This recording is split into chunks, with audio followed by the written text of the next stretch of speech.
This is a new set of jet streams that are colliding and fighting for new area, and you can actually see the arm wrestling match going on in our atmosphere. We're getting at least 2, possibly 3 new jet streams slamming together to try to form a new pattern and a new flow. Adapt 2030 Mini Ice Age Conversations covers changes in our climate due to a new and intensifying grand solar minimum. In the media, overlooking, downplaying, or burying cold weather changes occurring on our planet.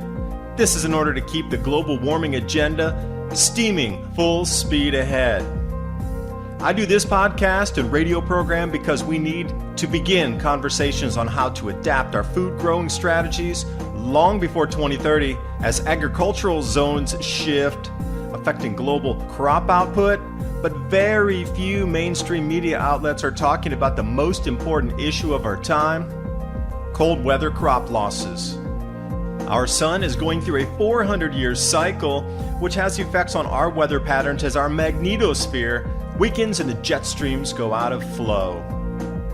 It's not CO2, it's not you, it's the sun. Are you ready to thrive in the Grand Solar Minimum? Then join me for Mini Ice Age Conversations. I'm your host, David DuByne. And I do welcome you this morning, wherever you are on this planet, bringing you the newest, the latest Grand Solar Minimum updates, what's happening across our planet, so you can be better informed, keep your family safe as we transition into a 400-year lull in solar activity. Now affecting food production. The harvest is going to be leaner than lean in the fall. I personally feel, as we start the program today, that you're witnessing the end of this year's ability for the United States to grow grains in a majority of, I should say, the Midwestern grow belt. To Illinois, Iowa, Indiana, everything is struggling anyway, to the point it's the lowest planting ever in the history of the United States back to 1938, and it actually dips below that by about 10 million acres. They didn't have any records going further back than that. 1938 is the first year. We are below that this year in planting totals. The USDA botched a report. The significant declines in agriculture this year are not being priced in or taken into consideration yet in the market. Now see, down in southern Taiwan, a mud volcano just started erupting. And you see across the planet there's a lot of shaking going on. We got the California quakes. Everywhere you look, there's something going on seismically. And today's program, what I really wanted to dovetail into was the crop production, the volcanic dust and the volcanic aerosols, and the absurd amount of record cold events happening in the summer in the Northern Hemisphere. I think they're coupled together, actually. And that's what I wanted to explain with this. There was a VEI-4 eruption down in Indonesia. But prior to that, there were 7 eruptions that pushed ash up to about 50 to 55,000 feet. Uluwatu, the eruptive volcano Papua New Guinea, that area just on the border between Indonesia and Papua New Guinea, that was a VEI-4 that pushed ash up 70,000 plus feet. And what we're starting to see, especially up in the Kamchatka Peninsula, this massive eruption about 3 weeks ago up there, putting ash about 60,000, 55,000 feet in the atmosphere. You could actually see it from the satellite on the Hawaii 8 satellite when the sun was coming up, facing toward Alaska from the Asia view. You could see the dust cloud covering at least, I'm going to say, a full 1/8 of the northern hemisphere at that point inside that satellite graphic there. Now you'll start to find that eruption was on the 50th parallel, the 50-degree mark, and where we're starting to see around the planet right now with these anomalous snows in the middle of summer, these anomalous gigantic hailstorms, and just the overall cooling temperatures that are happening in the Nordic areas of Europe and Asia. This is all in the same latitudes that volcanic eruption took place. So now I'm starting to put this correlation together of since January 1st of this year, we've had 26 large eruptions that are over 50,000 feet in ash ejection. 26 of them. And also we have this VEI4 that ticked off at Ulawan. Now, surprisingly for me, it didn't make the mainstream media very much. And, Pinatubo was greatly touted in the media because the U.S. military base was buried there. Now, you can take this opinion or leave it, whatever you like. But I firmly believe that if the U.S. military base had not been there and been buried with the evacuations, that Pinatubo eruption would not have gotten nearly the coverage that it did in the 90s. Without the American presence in the military base there being the focal point of the story, and then Manila close by. The news operated a little differently back then than it does today. Everything's about clickbait and trying to get clicks to stay alive. Well, back then they didn't have any competition. They were the only game in town. Things have drastically changed since that point, and I'm really surprised that media wouldn't try to run with the Ulawan VEI4 eruption just because, wow, it's a VEI4. It's the biggest one we've had since Pinatubo. You think that they would have run with that story, like run a mile a second with it, but nope, didn't touch it. And speaking of cycles, my new book with my co-author Bill Porter, Climate Revolution, a must-read for understanding our sun-driven climate. As we progress deeper into this new Eddy Grand Solar Minimum, weather extremes leading to global food scarcity and higher food prices are here now. This book describes the expected changes, how to survive and thrive during future challenging times, and also practical preparations. The entire book is interactive with over 250 links, so you can click and go out to the scientific aspect of what we're talking about with the repeating cycles in this Grand Solar Minimum. The science is explained so you understand the mechanisms. The solutions are there because we know we're going to face these exact same problems again that were faced in the Maunder Minimum, the Sporer Minimum, the Wolf Minimum. Find designs for building greenhouses, grow guides, beam soil techniques, as well as bioreactors to create your own growth hormones for the soil. Available now, the new Adapt 2030 Climate Revolution. The link's in the description box below. It's an equatorial eruption, which means it gets pulled into all the cloud cells going north. Hadley cell is probably the most famous cell that you know. Hadley cell from 0 to 30, and then it'll switch cells, and then we got another one from 30 to 60. And here's what's the interesting thing. The cloud cell from 60 degrees north latitude up to the Arctic Circle, that enveloped that entire Kamchatka Peninsula eruption and pushed and dragged all that ash up into the Arctic Circle, as well as is spinning it around in the northern part of the northern hemisphere from, let's say, 50 north, the circumference of our planet. And if you start to ping out where these really record cold events are happening, you'll start to see a pattern here.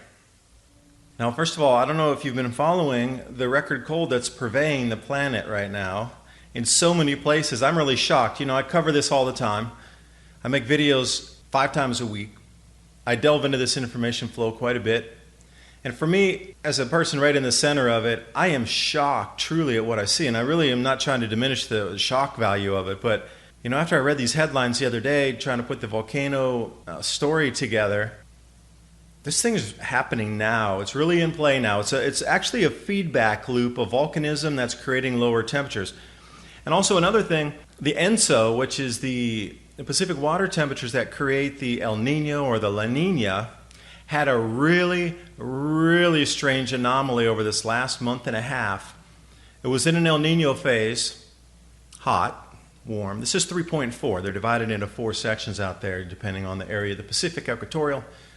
But that dropped more than a degree Celsius in 1.5 months. They call it unprecedented. They have not seen anything rapid of a drop like this in terms of part of an ocean cool that fast.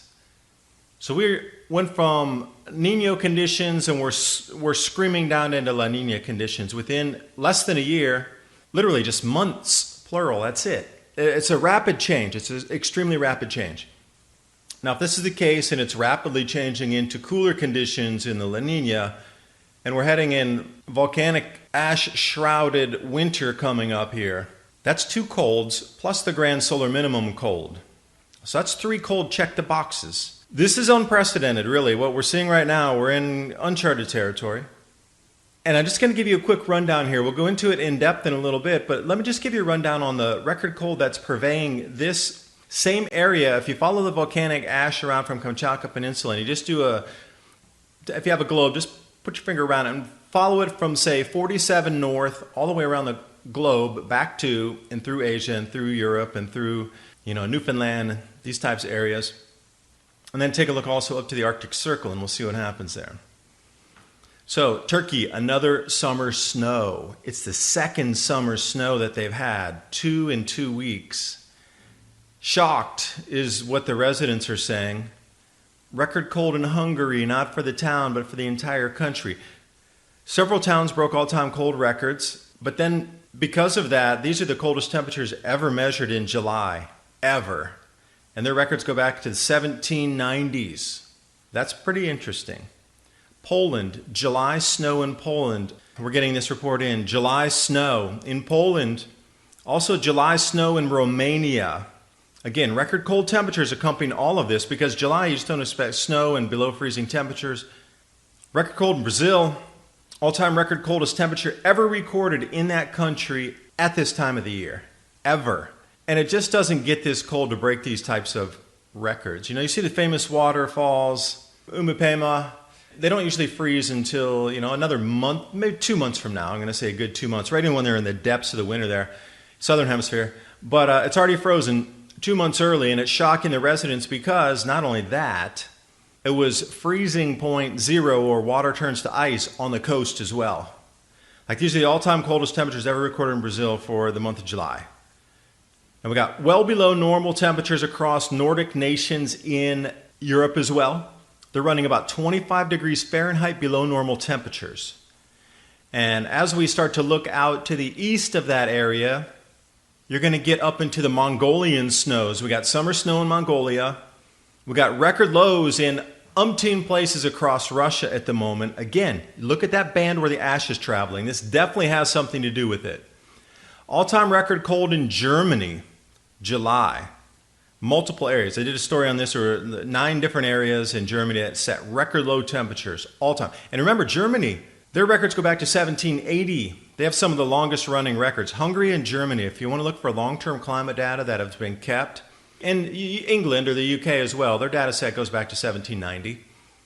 But some of these areas in Europe, with this kind of long duration temperature records, it's kind of strange that they're breaking these all-time record cold. And then also, Netherlands, July, all-time record cold records set minus 1.6 Celsius, which is around 25 degrees Fahrenheit. Almost at sea level, too. That's what the whole point is. It's not Netherlands doesn't have mountains, but it's not mountainous by any stretch of the imagination. Near sea level, below freezing in July.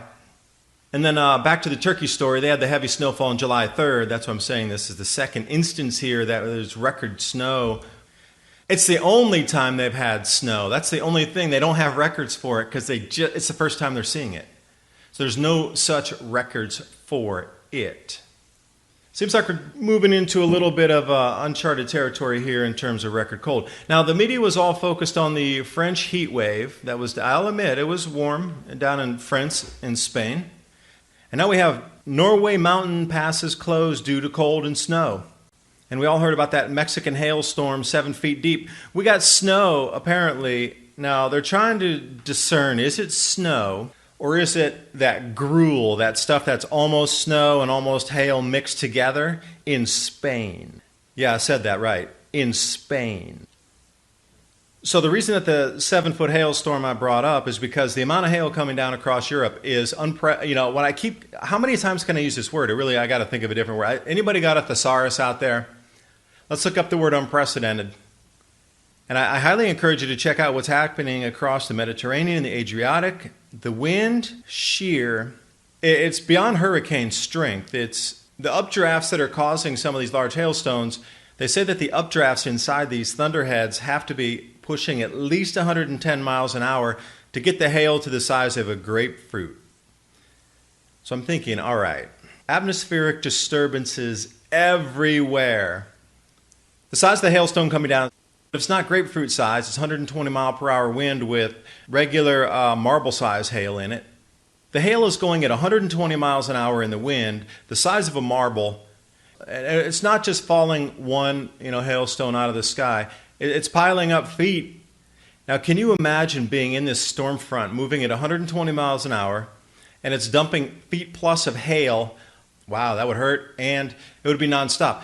Can you imagine a foot of hail, and it would be a whole wall moving at 120 miles an hour of just solid ice, which is intense to say the least.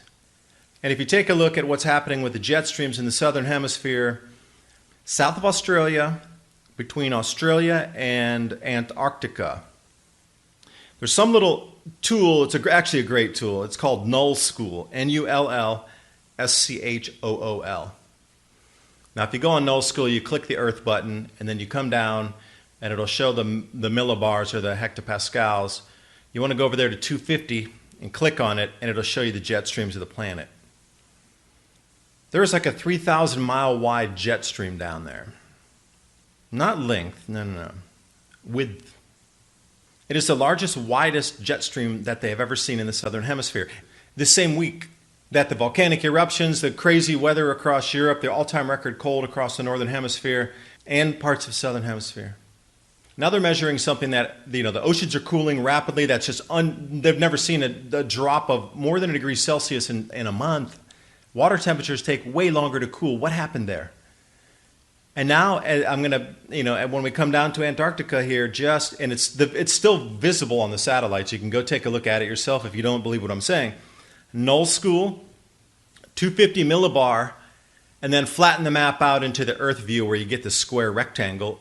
But this jet stream is 3,000 plus miles wide. That's not right. Something is butching up down there. So when you talk about the magnetosphere weakening and these jet streams going out of flow, this is a new set of jet streams that are colliding and fighting for new area, and you can actually see the arm wrestling match going on in our atmosphere. We're getting at least 2, possibly 3 new jet streams slamming together to try to form a new pattern and a new flow. TrueLeafMarket.com. I really want to talk about growing your own food, which will be a necessity moving forward. There's so many ways that we can go about growing different types of vegetables that we're going to need. Microgreens are incredibly nutritious. They're super fast to grow. In less than a week, you can have something that you can eat. Also, sprouts. We can get those a little bit taller, a little more dense, a little bit larger volume on the vegetation mass coming off of there. So how do you know what kind of sprouts to grow? How about wheatgrass or herbs? What about different types of herbs that we can add to our foods? Now, what I just described to you, there's a full range of starter guides there at TrueLeafMarket.com for you to take a look at. Even if it's just for your own knowledge and you don't purchase something from them, at least get the information so you know how to grow microgreens, you know how to grow sprouts, you understand what some of the herbs are for. TrueLeafMarket.com. Use the link below and give yourself the gift of organic and heirloom seeds. Others are picking up on this story as well. Mainstream media is not. Mavstar, who has his own independent network of magnetometers, said that the magnetic pole moved 250 miles in a week. Now, Mavstar, if you're not following him, I highly suggest you do over on YouTube. Since Swarm from the European Space Agency stopped publishing their data about magnetic pole anomalies and where our magnetic poles are moving, so they were moving really fast in these last couple of years. And then after it took that magnificent jump of 4x the previous year, Swarm just stopped publishing the data for us to see as public individuals. So Mavstar decided, hey, I could, with my own network, give people magnetometers on the edge of the magnetic anomalies globally, and I could just have people send me readings from their house, or if they're not set up to do that because they're in a remote location, they could just mail the units back to me and I can pull the information out of there and I can compile my own data. So he is setting up, he has more than 100 magnetometers out on our planet right now with individuals like you and I who do the readings, send the information back to him, and they found a 250-mile movement in a single week. And again, it's happening right now. We got the huge earthquake in California, got the magnetic anomaly jumping 250 miles, got the double tripling jet streams. Really insane, the amount of increase in activity. Now, the reason I brought up Mavstar is this is super interesting. He has several people in Australia that help him. So one of them was a more remote location, and they wanted to mail him back the device that he had. So he got it back here in the United States, and he's like, the SD card slid out really easily, which was strange because, the way they pack the SD card, usually it's like you have to really, work at it and get that thing out of there. But he's like, when I opened it, it just slid right out, basically. SD card was damaged and chipped and ripped off at the corner. Secondly, he programs his own instrumentation so he can get different types of variables that he's looking for. But when he got the device back, somebody had actually reprogrammed it back to what the average standard, models would be if you try to buy this from a store. And what's pre-programmed in there, somebody tried to pre-program it back, and he said it was a sloppy job. Here's what I'm trying to say is that somebody intercepted that in the mail, took it out, took the information off, reprogrammed it to make it appear that there was still some information there, destroyed the SD card, put it back in, and then mailed it on its way again. That's only government that can do that. There's nobody in a post office going to even know what's in the box. That was full-on government interference. So again, even when you have an individual trying to put out the real measurements of the magnetic field anomalies and the magnetic pole movements on our planet, now you're still having government stepping in the way because it's too dangerous, this information. I really believe he is onto something. They're not releasing the magnetic pole anomaly information because it all ties into everything here. I think the magnetic instability in the magnetic field, coupled with this grand solar minimum, I think this is no longer a 400-year cycle, absolutely not. It's definitely going back at the minimum 2,000-year cycle. And now a lot of the rain reconstructions I'm studying down in the desert southwest of the U.S. and over in Africa puts it at a 4,000 to 4,500-year cycle. Now take a deep breath with that. It's difficult enough to explain to people that a 400-year cycle is here and their lives are going to change so dramatically that the world we're entering will be nothing like the world we exited. The luxuries we've enjoyed so much, I am so blessed, so thankful, so happy, so grateful for what I've had in my life, what I do have in my life. So grateful. As we move forward, things are going to be very changing. You're going to have to take more responsibility for your own life in terms of growing your own food, more of your own water security, in terms of water filtration, water purification, the availability of things in our supermarkets, and also on the supply chain, because if the economy constricts because we're spending double and triple on food, just a lot of items are going to disappear from store shelves. Businesses are going to go out of business. Other ones are going to emerge because there'll be new business to supply new demand for new needs. I envision indoor vertical agriculture as the new biggest trillion-dollar business coming up. Equivalent with oil. That's where I see the transition from this old world into this new world, is we're going to have to bring everything indoor to protect it and grow it. And it's all going to be vertical agriculture, and it's all going to be LED lighting, all-in-one wave spectrum lighting. And then entire industries are going to develop around that, not only building construction of these vertical units themselves. Somebody suggested using a parking garage as a great model. You could put some heavy mesh on that to keep the birds and insects out, at least most of them, the bigger ones. Butterflies as well, nasty little caterpillar egg-laying things. Butterflies are beautiful to look at, but bad for your plants. Tell you what, every time I see a butterfly now, I run to my plants going, get out of there, get out of there. So what kind of infrastructure will we need to build to equip the entire planet with enough vertical tubes in a protected environment to still feed our planet at the rate we do today? We're going to lose half of it naturally, so think about that. How much money and infrastructure will it take to build indoor agriculture to supplant or replace 50% of our outdoor agriculture? Do the math on that and then see the possibilities in businesses growing from it. Just that point alone. That doesn't take into consideration the storage, the post-production, refrigeration, all these other things we'll need too. Growing it is one thing, storing it and moving it is another. And I wanted to hit on this here as well. This flight from Honolulu, 37 people hurt, 9 seriously. Air Canada flight hit by turbulence. That's not turbulence, my friends. That is a near downing of an aircraft due to atmospheric disturbance. When you have 37 people hurt, 9 seriously to the point where they broke their necks, bones, and different things, incapacitated, there's a serious problem with our atmosphere. And you know, Cliff High talks about this too. He's in his WebBot report, not the Alta report that talks about crypto, but the WebBot report. When he used to do those, he spoke several times about disturbances in the atmosphere that are going to interrupt our what we consider international air travel. It's going to get so dangerous to fly due to the atmospheric disturbances that our radar won't work properly enough to warn us of these storms. Cliff had forecast. I know a lot of his stuff misses, but some of it's dead on the money, like this one.